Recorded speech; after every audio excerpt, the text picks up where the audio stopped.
నమస్తే, KVC news స్వాగతం. ప్రతిక్షణం సామాన్యుడి పక్షం. నేను మీ చలపతి. నేటి వార్త.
మహానేత 75వ జయంతి ఉత్సవాలు ఈరోజు సింగనమల నియోజకవర్గంలో ఉత్తరాయ సముద్రంలో వైఎస్ఆర్ విగ్రహం అంతా ఘనంగా నిర్వహించాము. ఈరోజు అంటే రాజశేఖర రెడ్డి గారు చెప్పినట్టుగా ఎంతకాలం బతికామన్నది కాదు, ఎలా బతికామన్నది ముఖ్యమనేది ఆయన చెప్పినట్టు నిరూపించుకున్న గొప్ప నేత ఆయన.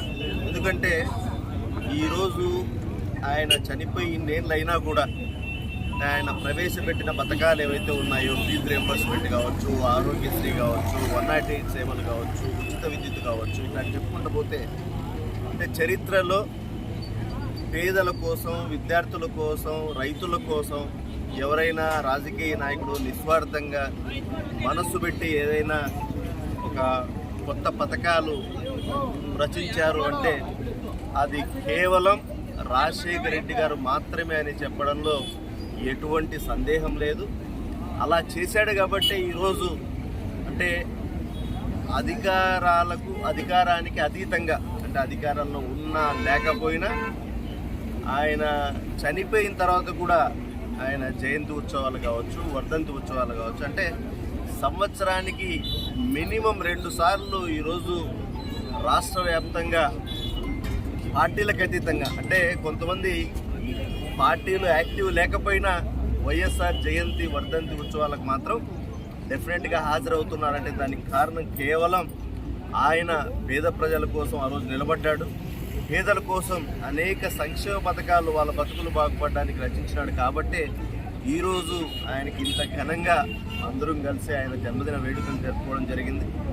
డెఫినెట్గా ఆయన ఆశయాల్ని జగన్మోహన్ రెడ్డి గారు గత 5 సంవత్సరాల పరిపాలనలో కొడుకును మించిన తనయునుగా అంటే రాజశేఖర రెడ్డి గారు 1 అడుగు ముందుకేసి ప్రజల కోసం పథకాలు ఇస్తే ఆయన 2 అడుగులు ముందుకేసి ఇంకా ఎక్కువ మంది పేదలకు ఎవరికి ఇబ్బంది లేకుండా ప్రతి గడపకి కూడా సంక్షేమ పథకాలు అందేలాగా ఎక్కడ కులము, మతము, పార్టీలు, రాజకీయాలు చూడకుండా సంక్షేమ పథకాలు 1 అడుగు ముందుకేసి ఈరోజు పేద ప్రజలకు ఆయన నిలబడడం జరిగింది.